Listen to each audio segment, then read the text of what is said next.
जनवरी 2026 को supreme court ने एक अहम फैसले में कांकेर जिले की ग्राम सभाओं के पक्ष में निर्णय देते हुए अपील खारिज कर दी। सुप्रीम कोर्ट ने स्पष्ट किया कि ग्राम सभाएं अपने सामाजिक सांस्कृतिक संरक्षण से जुड़े विषयों पर निर्णय लेने का अधिकार रखती हैं। इससे पहले छत्तीसगढ़ हाईकोर्ट भी ग्राम सभाओं के फैसलों को वैध ठहरा चुका था।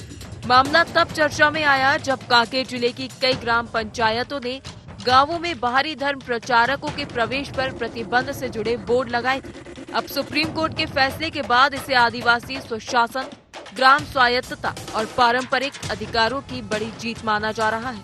पेसा कानून पर सुप्रीम कोर्ट का बड़ा फैसला, ग्राम सभाओं के अधिकारों को कोर्ट की मोहर, कांकेर की पंचायतों के फैसले को मिली वैधता, आदिवासी स्वशासन पर सुप्रीम कोर्ट की स्पष्ट टिप्पणी। छत्तीसगढ़ सरकार ने फैसले का किया स्वागत। कवर्धा से कांकेर तक बढ़ी राजनीतिक गर्मी। पेसा मुद्दे पर प्रदेश में सियासी संग्राम तेज। फैसले के बाद प्रदेश की राजनीति भी तेज हो गई है। छत्तीसगढ़ के उप मुख्यमंत्री और गृह मंत्री विजय शर्मा ने फैसले का स्वागत करते हुए कहा कि यह संविधान की भावना, आदिवासी संस्कृति और परंपराओं के संरक्षण की पुष्टि करता है। उन्होंने दोहराया कि राज्य सरकार ग्राम सभाओं के अधिकारों की रक्षा के लिए प्रतिबद्ध है। वहीं कांग्रेस के पूर्व विधायक विकास उपाध्याय ने बीजेपी पर धर्म की राजनीति करने का आरोप लगाया।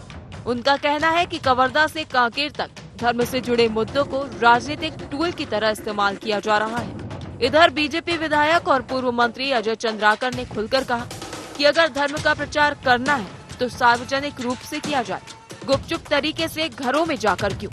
उन्होंने तो अपने क्षेत्र में खुले प्रचार का न्योता भी दे दिया। भारतीय जनता पार्टी तो धर्म के नाम पर हमेशा रोटी सेकने का काम करती है। माननीय सुप्रीम कोर्ट का जो आदेश है उस पर छोड़कर मैं दूसरी बात कहूंगा कि भारतीय जनता पार्टी कानून बनाने की बात विधानसभा में जब वो विपक्ष में थे तब करते थे, लेकिन जब अब उनकी सरकार बन गई 2 साल हो गया, उनको तो इन मुद्दों को जिंदा रखना है, उनको कानून नहीं बनाना। इसमें कैसे आग में घी डालना है ये भारतीय जनता पार्टी को बहुत अच्छी तरीके से आता है। कवर्धा से लेके कांकेर तक जो घटनाएं हुई पर बात करते हैं या जाति पर बात करते हैं या विशेष लोगों पर बात करते हैं, भारतीय जनता पार्टी का टूल है। चुनाव जैसे नजदीक आएगा, जैसे उनके खिलाफ एक वातावरण बनेगा, वो इस प्रकार की चीजों का इस्तेमाल करते हैं। कोई किसी धर्म को गोपनीय रूप से किसी के घर में जाके अशिक्षित या कम जानकार लोगों के बीच में जाके अपनी बात करना, यदि मैं किसी भी विचार या आस्था से जुड़ा हूँ, सार्वजनिक रूप से क्यों बात नहीं कर सकता? क्या तकलीफ है सार्वजनिक रूप से अपने मत को रखने में? ये धर्म प्रचारक लोग बताएं। चोरी छिपे गुपचुप किसी घर में करने के बजाय सार्वजनिक रूप से करने में क्या प्रॉब्लम? पहले उनको स्पष्ट करना चाहिए। मैं बोल रहा हूँ मेरे निर्वाचन क्षेत्र में लाइट माइक टेंट की मैं व्यवस्था करता हूँ। जो धर्म प्रचारक है, पास्टर है, कुरुत में व्याख्यान दे। आम आदमी भाई हमारा एक कार्यक्रम है और ये सार्वजनिक रूप से है और आप इनको सुने करके, हम तो सार्वजनिक रूप से करते हैं कार्यक्रम। बहरहाल सुप्रीम कोर्ट के इस फैसले ने छत्तीसगढ़ की राजनीति में नई बहस छेड़ दी है। एक तरफ बीजेपी इसे आदिवासी अधिकारों और ग्राम स्वायत्तता की ऐतिहासिक जीत बता रही है, तो वहीं दूसरी ओर कांग्रेस इसे धर्म की राजनीति से जोड़कर सरकार पर सवाल उठा रही है। अब देखना होगा कि पेसा कानून का यह मुद्दा सिर्फ कानूनी बहस तक सीमित रहता है या आने वाले समय में प्रदेश की राजनीति का बड़ा चुनावी मुद्दा बनता है। कवर्धा से कांकेर तक बड़ी सियासी गर्मी के बीच यह साफ है कि पेसा कानून अब सिर्फ कानूनी प्रावधान नहीं बल्कि राजनीतिक केंद्र बिंदु बन चुका है। रायपुर से गौरव सिंह की रिपोर्ट।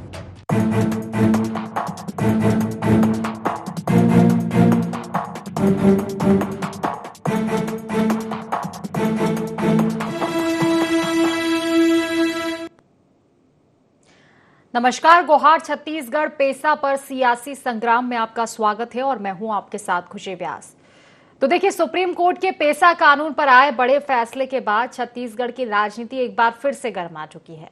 आदिवासी इलाकों में धार्मिक प्रचार प्रसार से पहले ग्राम सभा की सहमति को जरूरी मानते हुए कोर्ट ने ग्राम सभाओं के अधिकारों पर मुहर लगा दी है। अब बीजेपी इस फैसले के बाद इसे आदिवासी स्वशासन और संविधान की भावना की जीत बता रही है, तो कांग्रेस इसे धर्म की राजनीति से जोड़कर सरकार पर हमला बोल रही है। क्योंकि धर्म को लेकर कई बार सियासत हमने छत्तीसगढ़ में देखी है, कई बार इस पर राजनीति होती है, धर्मांतरण जो कि एक काफी बड़ा मुद्दा रहा है छत्तीसगढ़ के लिए।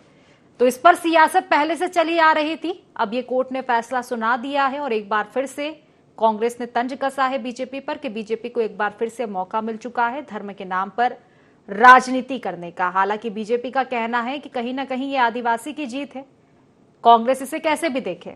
कुल मिलाकर देखा जाए तो सियासी सुर एक बार फिर से छत्तीसगढ़ में, इसी को लेकर आज हम चर्चा करने वाले हैं। उससे पहले जान लेते हैं गुहार पॉइंट्स क्या हैं।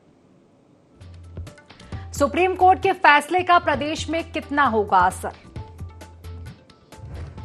बीजेपी इसे क्यों बता रही आदिवासी परंपराओं की जीत?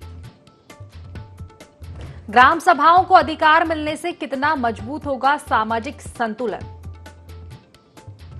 कांग्रेस क्यों लगा रही बीजेपी पर धर्म की राजनीति के आरोप? तो इन्हीं सब मुद्दों को लेकर आज हम चर्चा करने वाले हैं। पेसा पर सुप्रीम की मुहर और इस पर मची सियासत, और इसी को लेकर आज हम चर्चा करेंगे। खास मेहमान हमारे साथ जुड़ चुके हैं, परिचय में सबसे पहले आपका करवा देती हूँ। हमारे साथ कांग्रेस से प्रवक्ता अजय गंगवानी जी जुड़ चुके हैं।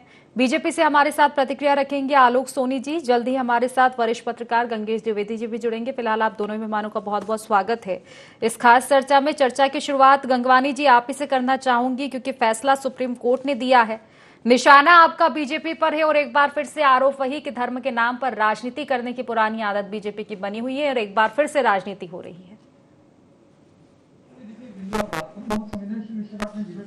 सबसे पहले मैं पेशा कानून पर चर्चा करना चाहता हूँ। पेशा कानून पंचायत अधिनियम 1996 खुशी जो ये स्पष्ट अधिकार देता है कि अनुसूचित क्षेत्र, मतलब जो 5वें अनुसूची के क्षेत्र हैं, वहां का जो आदिवासी समुदाय है वो ग्राम सभा के माध्यम से स्वशासन, सांस्कृतिक पहचान की रक्षा और उनके जो प्राकृतिक संसाधन है, जल, जंगल, जमीन, उस पे पारंपरिक जो अधिकार है उसके कानूनी हक देने का काम करता है। दूसरी महत्वपूर्ण बात है, कांग्रेस पार्टी शुरू से पेशा कानून के समर्थन में, जिसका नतीजा था 8 अगस्त 2022 को कांग्रेस के भूपेश सरकार ने राजपत्र में प्रकाशित करके यहाँ पे पेशा कानून लागू किया। मेरे भाजपा के प्रवक्ता छोटे भाई बैठे हैं, मैं तो पूछना चाहता हूँ, 15 साल आपकी सरकार रही, क्या कभी आपने ईमानदारी से पेशा कानून करने का, लागू करने का आपने प्रयास किया? नहीं, आपको सिर्फ और सिर्फ राजनीति करनी है। दूसरी दो महत्वपूर्ण उदाहरण दे दूं, अगर भारतीय जनता पार्टी सचमुच पेशा कानून के समर्थन में होती खुशी थी तो 2006 के वन अधिकार अधिनियम में परिवर्तन करके आदिवासी के जल, जंगल, जमीन पर कब्जा करने की साजिश केंद्र की मोदी सरकार लगातार कर रही है। उसके प्रावधानों को वापस लेने के लिए लगातार कांग्रेस पार्टी प्रदर्शन कर रही है, आज विरोध कर रही है, लेकिन उसको वापस लेने के तैयार नहीं। दूसरा महत्वपूर्ण उदाहरण बस्तर का नंदराज पर्वत, जिसकी भारतीय जनता पार्टी की केंद्र सरकार और यहाँ की दमन सरकार की साजिश के चलते ग्राम सभा की फर्जी सहमति, एक तो वो पेशा कानून को समर्थन की बात करते हैं, लेकिन नंदराज पर्वत के लीज फर्जी ग्राम सभा की सहमति के आधार पर अपने पूंजीपति मित्र अडानी को सौंपा गया। लगातार भूपेश सरकार ने कई बार केंद्र की मोदी सरकार को पत्र लिखा कि लीज को कैंसिल करें, लेकिन नहीं करते। अब तीसरी महत्वपूर्ण बात मैं कहना चाह रहा हूं, भारतीय जनता पार्टी के लिए धर्मांतरण जो एक राजनीतिक हथियार है, इसके 3 महत्वपूर्ण उदाहरण दे दूं। ये लगातार इनकी टूल किट है, वोटों के धोखाधड़ी की साजिश है। मैं मेरे मित्र से पूछना चाहता हूं, जब यहाँ रमन सरकार की खुशी थी 3 अगस्त 2006, तब यहाँ विधानसभा में सर्वसम्मति से धर्मांतरण के खिलाफ विधेयक पारित किया गया। 3 अगस्त 2006 से 2018 12 साल यहाँ रमन सरकार रही, माननीय रमन सिंह मुख्यमंत्री रहे। 12 साल में आप धर्म के खिलाफ, जो धर्मांतरण के खिलाफ विधेयक उसको लागू नहीं करते। शायद सरकार की पहली बैठक में खुशी थी, ये दावा किया गया कि धर्म स्वातंत्र विधेयक का पूरा ड्राफ्ट तैयार है, अगले 2 महीने मतलब 60 दिन में लागू कर दिया जाएगा। शायद सरकार को छत्तीसगढ़ में लगभग 900 दिन हो चुके हैं, लेकिन आज तक वो धर्म स्वातंत्र विधेयक लागू नहीं करते। तीसरी महत्वपूर्ण बात, जो कानून और संविधान का सबसे बड़ा रक्षक है खुशी थी, उन्होंने स्पष्ट रूप से मोदी सरकार को निर्देशित किया कि धर्मांतरण के खिलाफ कड़े केंद्रीय कानून बनाए, न केवल छत्तीसगढ़, पूरे देश में लागू किया जाए। लेकिन जिसपे धर्मांतरण पर रोक लगे, आज 11 साल से केंद्र की मोदी सरकार है, धर्मांतरण के खिलाफ कोई कानून नहीं आती। ये 3 महत्वपूर्ण उदाहरण दिखता है कि इनको धर्मांतरण पे, हिंदुओं पे, कभी धर्म के नाम पे, कभी गंगा जल के नाम पे, कभी गाय और गोबर के नाम पे सिर्फ और सिर्फ राजनीति करनी है, वोटों का ध्रुवीकरण करना है, और ये इनके लिए टूल किट की तरह है। ये हिंदुओं को नोटों और वोटों को एटीएम के रूप में यूज करते हैं। 14 करोड़ का चंदा खुशी थी, ये प्रभु श्याम मंदिर के नाम पे खा जाते हैं। 2 करोड़ की जमीन 2 घंटे में 18 करोड़ बेच देते हैं। मैं पूछना चाहता हूं मेरे मित्र से, 11 साल में आपने हिंदुओं के लिए क्या किया बताइए? सिर्फ नोटों वोटों का एटीएम करके आप धर्म का, परशुराम का दुरुपयोग करने का लगातार दुरुपयोग। ठीक है, चलिए ठीक है, जवाब ले लेते हैं। आलोक जी, देखिए आरोप है आप पर कि धर्म के नाम पर राजनीति आप करते हुए आए हैं और अभी भी वही किया जा रहा है। सुप्रीम कोर्ट ने मुहर लगाई है, लेकिन आपको राजनीति का एक नया मौका मिल चुका है। कुशल जी, सबसे पहले तो आपके सभी दर्शकों को और साथी प्रवक्ता जी को मेरा नमस्कार। और ये बेहद खुशी का विषय है। अगर आप इस फैसले की तरफ देखते हैं तो मैं समझता हूँ समस्त आंचलिक क्षेत्र में, आदिवासी बहुल क्षेत्रों में, जहां पर विशेषकर आज धर्मांतरण का जो काम है बहुत बड़े तेजी से चल रहा था, उस पे सुप्रीम माननीय उच्चतम न्यायालय ने जो आज फैसला दिया है, उस पे ये एक नींव का पत्थर साबित होगा, पहली बात। दूसरी बात, बहुत बड़ी बड़ी बातें हमारे आदरणीय बड़े भाई साहब प्रवक्ता जी बता रहे थे कि उन्होंने कहा हमने किया, हमने उस समय पे लागू किया। ठीक है, आपने लागू किया 2022 में, इसमें कोई अतिशयोक्ति वाली बात नहीं है, भूपेश बघेल जी की सरकार में हुआ। आज इस बात पे आपत्ति क्यों? क्या आपको भारत के संवैधानिक संस्थाओं पे भरोसा नहीं है? माननीय उच्चतम न्यायालय ने उस पे अपनी मुहर लगाई है इस बात पे कि किसी भी इस कानून के तहत वहां करके पंचायत को ये पूरा अधिकार है कि अपने सांस्कृतिक विरासत को रोकने के लिए यदि किसी धर्मांतरण से किसी व्यवस्था को रोका जाए वहां पर में उस लोकल क्षेत्र में, तो उसके लिए उनके पास कानून बनाने की ताकत दी आज सुप्रीम कोर्ट ने। दूसरी बात, आज हम जिस देश में रहते हैं उस देश की यदि आप भौगोलिक स्थिति परिस्थितियों की बात करें, बहुत बड़ा देश है। जनसंख्या के हिसाब से बात करें, सांस्कृतिक विरासत के हिसाब से बात करें, सांस्कृतिक विभिन्नता के हिसाब से बात करें, तो हर थोड़ी जगह पे, हर थोड़े समय पे और एक डिस्टेंस के बाद में संस्कृति जो है वो चेंज हो जाती है, बोली भाषा चेंज हो जाती है। हर जगह पर में अलग अलग विरासत को मानने वाले, हर संस्कृति को मानने वाले लोग हैं। ये जो कानून है, लेकिन उस स्थानीय स्तर पे रहने वाले रहवासियों को ये मजबूती, ताकत और ये शक्ति प्रदान कर रहा है कि वो अपने नियम कानून, अपने क्षेत्र के लिए वो नियम कानून जो उन्हें समृद्ध बनाएगा, जो उन्हें मजबूती से अपनी संस्कृति की रक्षा करने के लिए, अपने वैचारिक जो मुद्दे हैं उन्हें सरकार शासन के समक्ष रखने के लिए, देखा जाए तो जिस व्यवस्था में हम रह रहे हैं और एक जो सामाजिक ताना बाना है उसे मेंटेन करने में, एक कानूनी व्यवस्था है क्योंकि बहुत बड़ी जनसंख्या का देश है, तो अगर हम स्थानीय स्तर पे इतने बड़े जो लोकल बॉडीज हैं उन्हें यदि पावर मिल रही है इस कानून के तहत, तो मैं बोलता हूँ कि जो प्रशासनिक क्षमता है, कानूनी जो अपना संवैधानिक क्षमता है और जो कानून है वो और मजबूत होगा, प्रशासन और मजबूत होगा, मजबूती से वो तमाम कामों को किया जा सकेगा। इसमें आज यदि कांग्रेस, एक तरफ तो आप कहते हैं कि आपने ही छत्तीसगढ़ में इस कानून को लाए हैं, दूसरी तरफ आप इसके विरोधाभासी बयान देते हैं और धर्मांतरण का आरोप और धर्म कहते हैं कि हम जो है धर्म की राजनीति कर रहे हैं। मैं बताना चाहूंगा आपको कि 2014 से लेकर के आज तक केंद्र में आदरणीय मोदी जी की सरकार है, एक भी ऐसी योजना बता दीजिए जो पर्टिकुलरली किसी धर्म विशेष को लेकर के बनी हो। एक भी ऐसी योजना बना दीजिए। आप हम पर राजनीति की बात करते हैं, हम पर बोलते हैं कि हम जो है किसी धर्म विशेष को प्रोत्साहित कर रहे हैं, हमें कह रहे हैं। ठीक है। सदियों सालों से आप कांग्रेस ने तुष्टीकरण की राजनीति करी, जिसका परिणाम है कि आज आप किस प्रदेश तक, कितने प्रदेशों तक सिमट गए हैं, आपकी सत्ता कहां तक सिमट गई है, ये आपको दिखाई नहीं दे रहा है शायद, और हम पर आरोप लगा रहे हैं। लगातार हमारे प्रयास है सबका साथ और सबका विकास, और इसी ध्येय वाक्य के साथ में हम पूरे देश में और प्रदेश में इस वक्त जो है काम कर रहे हैं। ठीक है, लेकिन मुद्दा इसी से शांत नहीं होगा ना। सुप्रीम कोर्ट ने मोहर लगा दी, धर्मांतरण भी एक बड़ा विषय रहा है, हालांकि इसको लेकर मैं वापस आऊंगी आपके पास, दूसरी बार टिप्पणी जब लूंगी। फिलहाल गंगेश जी से प्रतिक्रिया ले लेते हैं। गंगेश जी, देखिए, ग्राम सभाओं को जो अधिकार दिया गया है, सुप्रीम कोर्ट ने मोहर लगाई है, हालांकि सियासत अलग है इसका विषय, लेकिन कैसे देखते हैं आप इसको? देखिए, सुप्रीम कोर्ट ने जो मुहर लगाई है वो बिल्कुल ग्रामीणों के पक्ष में और बहुत जरूरी थी छत्तीसगढ़ में, क्योंकि अभी पिछले विगत 4-5 साल से खासतौर पर आपने देखा होगा कि छत्तीसगढ़ में खासतौर पर जो आदिवासी ईसाई बन गए हैं उनको अपने कब्रिस्तान में दफन करने की इजाजत नहीं दे रहे थे और इसको लेकर आपस में तनाव बढ़ रहा था। अब दूसरी बात यह है कि जिस तरह से ईसाई मिशनरी एकदम सीधा रास्ता नहीं अपनाती हैं, वो नए नए हथकंडे अपनाती हैं मतलब प्रभावित करने के लिए, खासतौर पे ऐसे क्षेत्र जहां पर एजुकेशन कम है उन क्षेत्रों को खासतौर पर निशाना बनाती है, जहां गरीबी ज्यादा है उन क्षेत्रों को निशाना बनाती है, जहां स्वास्थ्य की सुविधाएं नहीं है वहां उन जगहों पे जाके सेवा के जरिए अपना निशाना बनाती हैं। तो ये सब तमाम हथकंडे अपनाते हुए ईसाई मिशनरी अपना वर्किंग करती हैं और ये मुझे लगता है कि ये बहुत अच्छा फैसला है कि ग्राम पंचायत के हाथ में सौंप दिया गया है। और वहां पर लगातार कांकेर की जो ग्राम पंचायतें थी उन लोगों ने अपने यहाँ तो बोर्ड लगा दिया था और उसके पीछे कारण ही था कि गांव में कोई बगैर मतलब गुपचुप तरीके से आके ना करे ना भाई धर्म प्रचार। देखिए धर्म तो एक्चुअली तो निजी मामला है। हर व्यक्ति, हमारा जो संविधान ये कहता है कि हम धर्म निरपेक्ष है हमारा देश और अपने अपने धर्म को मानने की सबको स्वतंत्रता है।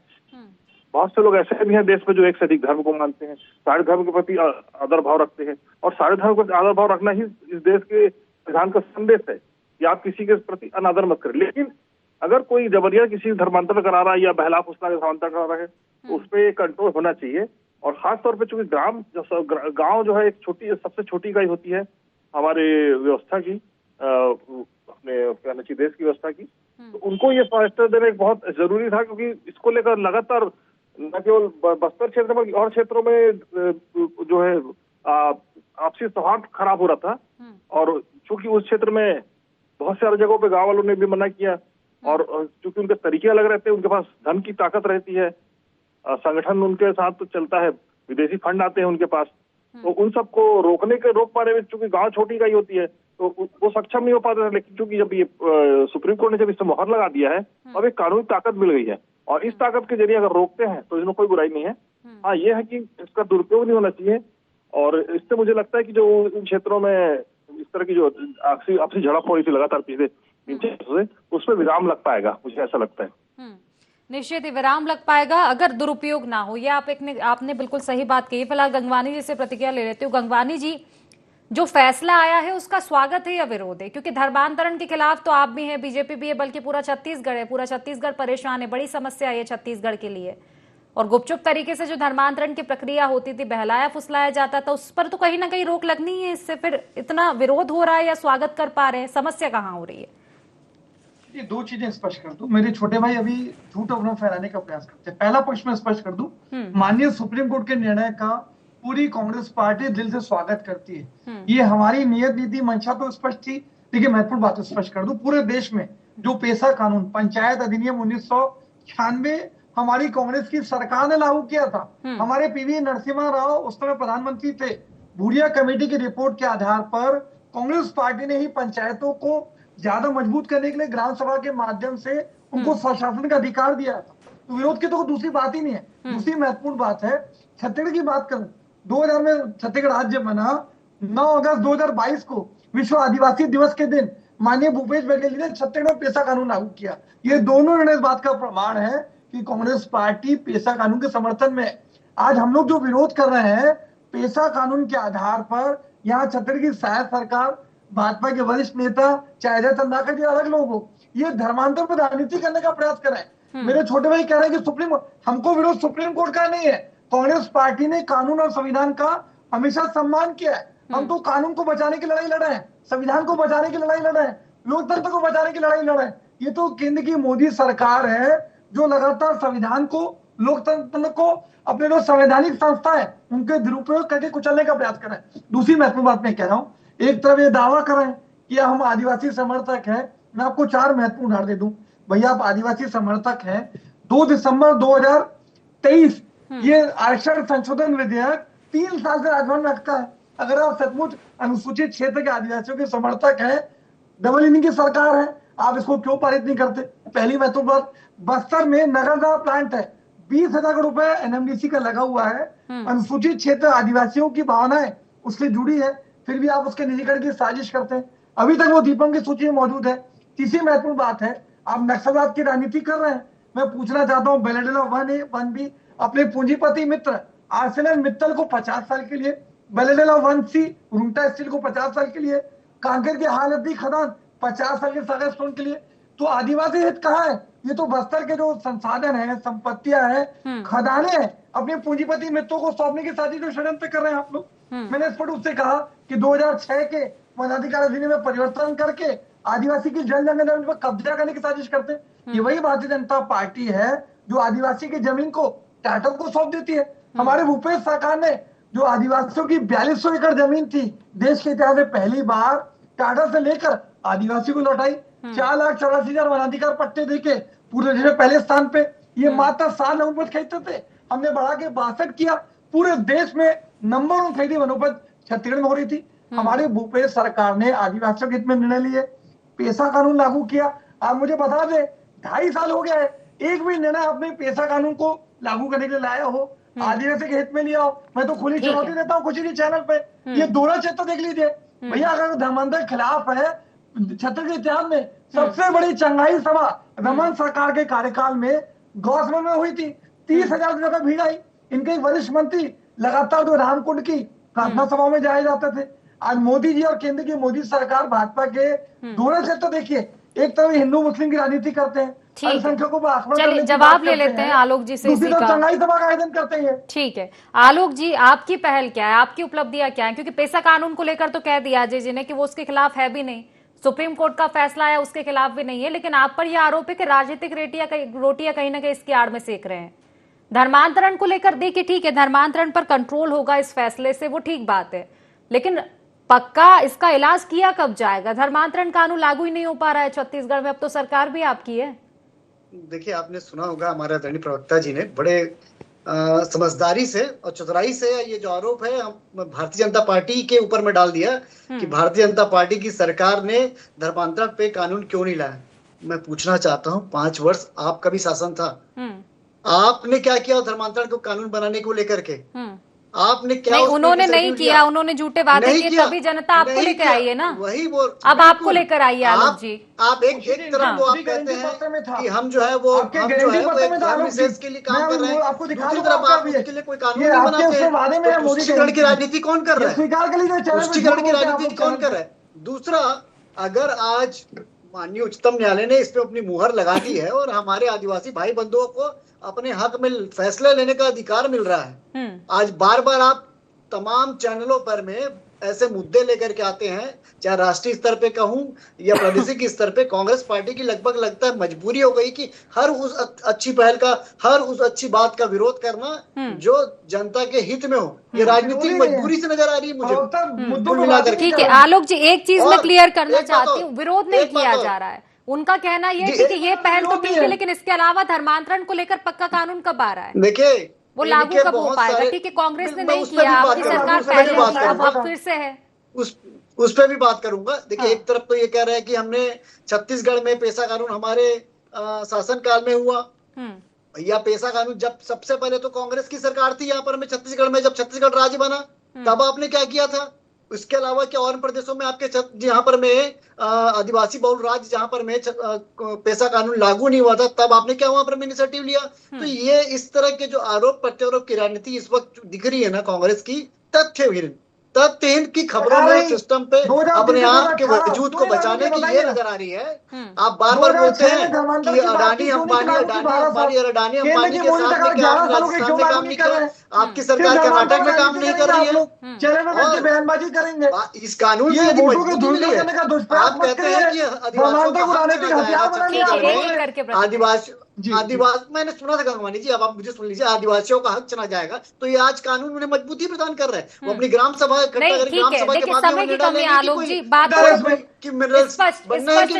अजय जी का वही सवाल है, उसी सवाल को ले लेते हैं कि धर्मांतरण को लेकर कानून आ कब रहा है? कानून आएगा, इसका स्वागत किया जा रहा है। ये जो पहले सुप्रीम कोर्ट ने मोहर लगाई उसका विरोध नहीं है। हमारे मुख्यमंत्री ने इस बात की घोषणा की है कि धर्मांतरण पे बहुत जल्द कानून आएगा और आएगा।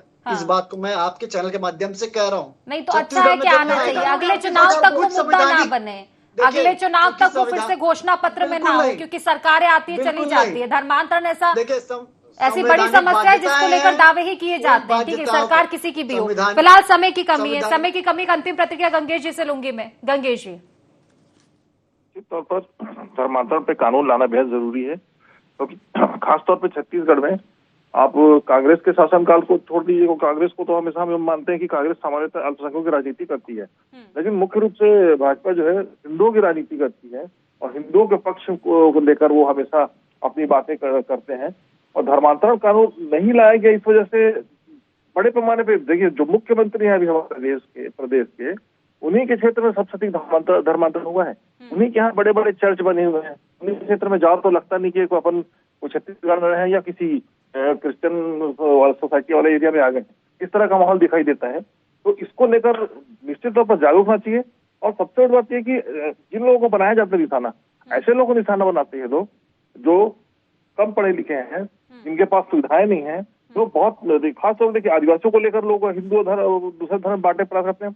मुझे लगता है कि आदिवासियों की अपनी एक संस्कृति है, क्योंकि उनका एक कोई धर्म नहीं है, वो उनको मतलब इतनी सेंस ही नहीं रहती एक्चुअली। जो जंगलों में रहते हैं, जो पढ़े लिखे आदिवासी नहीं है, उनको इतनी सेंस ही नहीं है, वो तो अपने बुढ़ादेव को मानते हैं, उनकी अपनी संस्कृति उसके हिसाब चलते हैं। अब उनको आप अगर इलाज करके कुछ पैसे देके इस तरह से अगर मैनिपुलेट करके धर्मांतरित करा लेंगे तो इस पे तो रोक लगना ही चाहिए। और ये रोक लगाने का काम कौन करेगा? जिसकी सरकार है, और इस सरकार ने वादा किया है तो जल्द से जल्द कानून लाना चाहिए। वही बात है ना कि सरकार के वादे अब काफी समय हो चुका। अब ऐसा ना हो कि अगले चुनाव में फिर से घोषणा पत्रों में यही वादे किए जाएं कि कानून लाया जाएगा। बड़ी समस्या है, निश्चित तौर पर गंभीरता इस पर बढ़ती जानी चाहिए। फिलहाल समय की कमी है, चर्चा को इसलिए समाप्त करना पड़ेगा। आप तीनों मेहमानों का बहुत बहुत शुक्रिया इस चर्चा में जुड़ने के लिए। तो देखिए, धर्मांतरण को लेकर एक बार फिर से सियासत छत्तीसगढ़ में, लेकिन सवाल फिर से वही है कि क्या वाकई धर्मांतरण जैसे विषय पर सिर्फ सियासत होगी?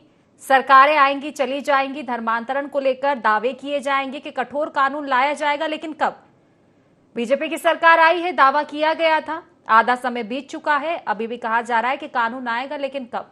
सुप्रीम कोर्ट के फैसलों का स्वागत किया जा रहा है, लेकिन यह निश्चित है कि धर्मांतरण का खेल जब तक खत्म नहीं होगा, जब तक कि कठोर कानून ना आ जाए छत्तीसगढ़ में।